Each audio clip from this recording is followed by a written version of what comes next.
Welcome to KCKN. It feels so good to be here again for you. Join me as I take on the challenge of mastering my resources without ever feeling I'm lacking. Can I do this?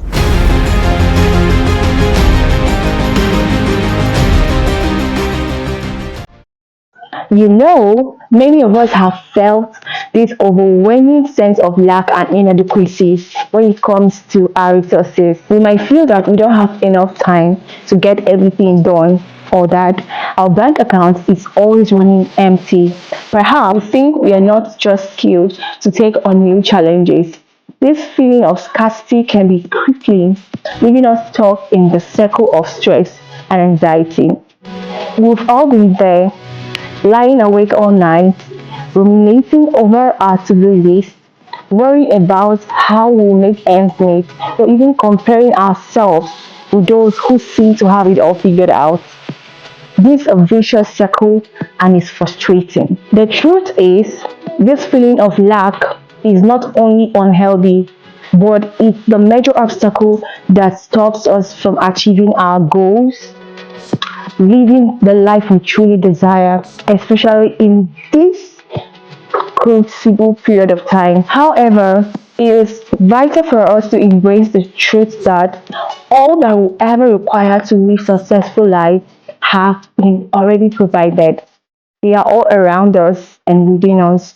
God has given us the skill, the time, and the space to dominate. Grace and peace be multiplied unto you through the knowledge of God and of Jesus our Lord, according as his divine power has given to us all things that pertain unto life and godliness, through the knowledge of him that called us to glory and virtue. Second Peter chapter number 1 verse 2 to 3. Jeremiah 29:11 buttress further. It says, I know what I am doing. I have it all planned out. Plans to take care of you, not to abandon you. Plans to give you the future you hope for.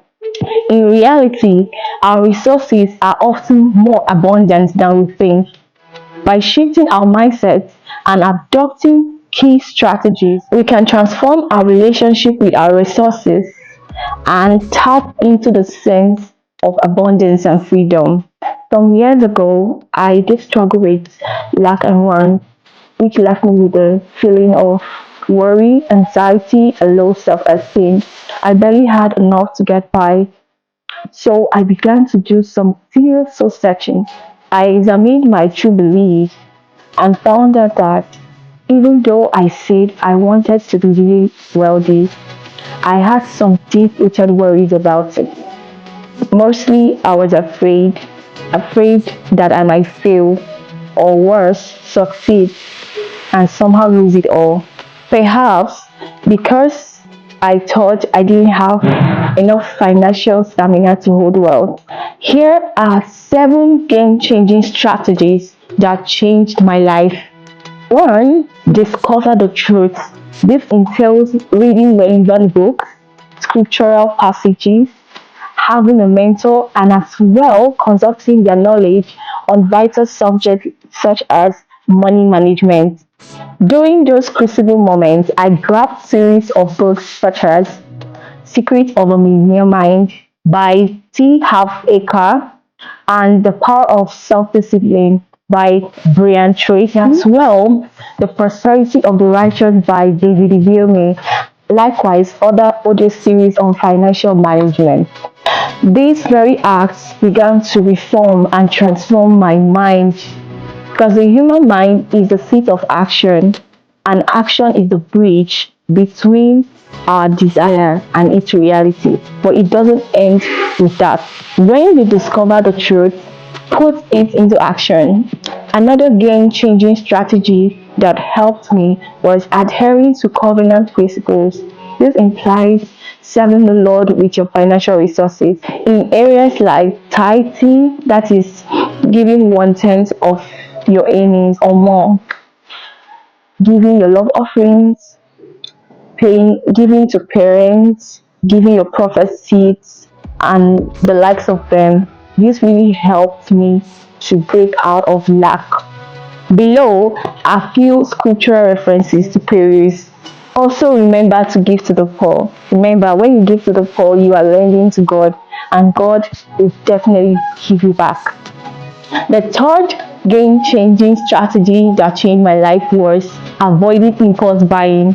This very act played out consistently in my life and propelled me frequently into breaking up my PD savings bonds before time just to gratify the need in me. When we take control of our finances by budgeting, we allocate our resources in a manner that aligns with our values and goals. It reduces stress, but also gives us a sense of clarity and direction. The fourth strategy that changed my life was learning and making investments. Luke chapter 15, verse 14 says, "And when he had spent all, there arose a mighty famine in that land, and he began to be in want." Having investments gives you a harvest mentality. Strive to invest in yourself to amplify your impact, and likewise invest in platforms such as bank investments, crypto, and government stocks and bonds and the likes of them.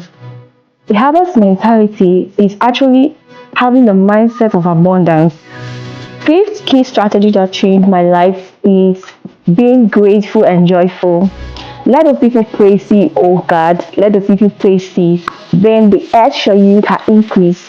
Even our God shall bless us. Psalm 67, verse 5 to 6. By acknowledging and appreciating what we already have, we begin to see our resources in a new light. Simple practice can have a profound impact on our mindset, allowing us to move from the place of scarcity to that of abundance. The key strategy that changed my life was engaging the power of words, that is positive declaration. This literally means that our spoken words control the warfare of our socio-economic life. There is power in your words. Speak positive words to your life, or it changes you.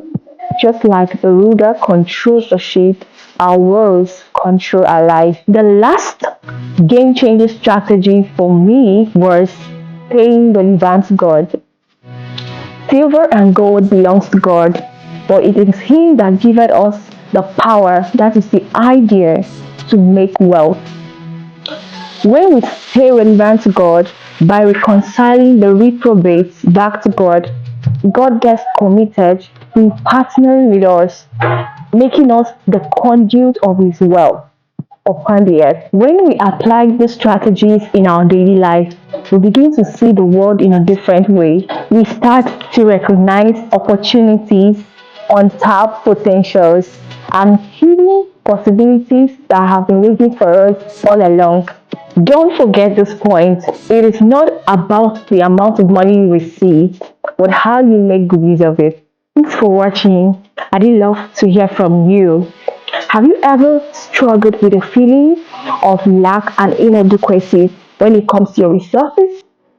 Share your experience in the comments below. And be sure to tune in next time where we'll be discussing on how to teach our kids to pray with confidence. Bye for now.